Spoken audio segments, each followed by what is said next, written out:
Halo pecinta timnas, salam sehat selalu dari Bung Goldin. Ini ada kabar yang sangat mengejutkan sekaligus menggembirakan.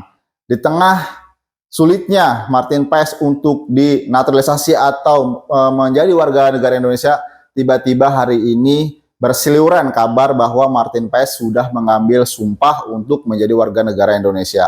Tentu saja ini sangat mengejutkan karena ada kabar bahwa Martin Paes paling lambat nanti bulan 7 yang artinya tidak bisa membela timnas Indonesia di kualifikasi Piala Dunia di laga akhir melawan Filipina dan juga melawan Irak. Dengan kabar ini tentunya ini pergerakan Pak Erick Thohir sangat luar biasa, tidak terbaca sedikit pun untuk bisa menaturalisasi Martin Paes, dan kita tutupnya patut berbangga ya dengan bergabungnya Martin Paes ke timnas Indonesia ini. Dijamin timnas Indonesia akan semakin kuat untuk menghadapi kualifikasi Piala Dunia di laga akhir melawan Irak dan juga melawan Filipina. Kita kemarin kalah melawan Uzbekistan di Piala Asia. Inilah obatnya untuk pencinta timnas Indonesia melihat Martin Paes mengambil sumpah untuk menjadi warga negara Indonesia yang pastinya nanti bisa bergabung dengan timnas Indonesia senior untuk menghadapi 2 laga sisa kualifikasi Piala Dunia. Yang Bung Goldin ingin sorot adalah di sini pergerakan Pak Erick Thohir. Karena tidak ada kabar, tidak ada beritanya Martin Paes ibaratnya kabarnya sudah tenggelam. Pak Erick Thohir kemarin sebelum Piala Asia ini bermain atau melancong ke Italia, bertemu dengan Massimo Moratti, kemudian bertemu dengan Presiden Sampdoria, bahkan bertemu dengan Emil Audero. Itu sedikit mengecoh kita ya. Mungkin bertemu dengan Emil Audero ini bisa jadi Martin Paes tidak jadi. Kemudian karena sulit ya prosesnya, kemudian Pak Erick bertemu dengan Emil Audero, kemungkinan ini mengecoh kita semua, pengamat sepak bola juga sangat terkecoh.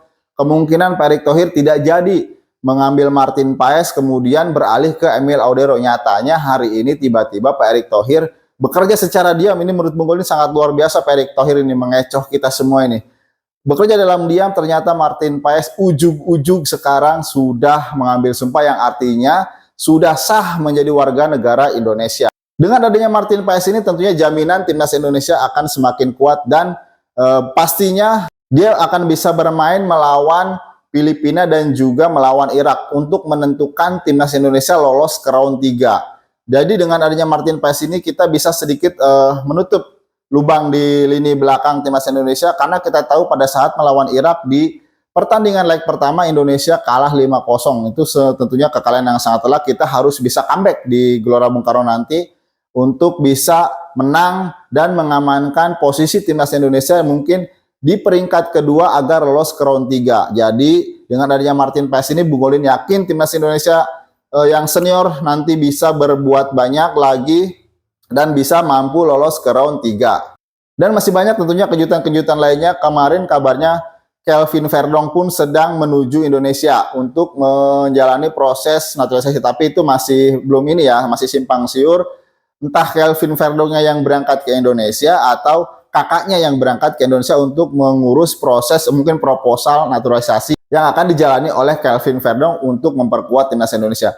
Dengan bergabungnya pemain-pemain baru ini tentunya kita patut optimis timnas Indonesia mampu lolos ke round 3. Dengan bergabungnya Tom Hare, Ronald Mangun, dan JIJ saja kita bisa menang 2 kali melawan Vietnam. Tentunya dengan kedua pemain ini masuk ke timnas Indonesia, dan jika bisa bermain kita lebih percaya diri lagi timnas Indonesia mampu lolos ke round 3 dengan pemain-pemain berkualitas. Jadi kita tunggu saja permainan mereka di 2 laga akhir sisa kualifikasi Piala Dunia. Timnas Indonesia yakin lolos ke round 3. Cukup sekian dari Bung Goldin hari ini. Salam Timnas Indonesia.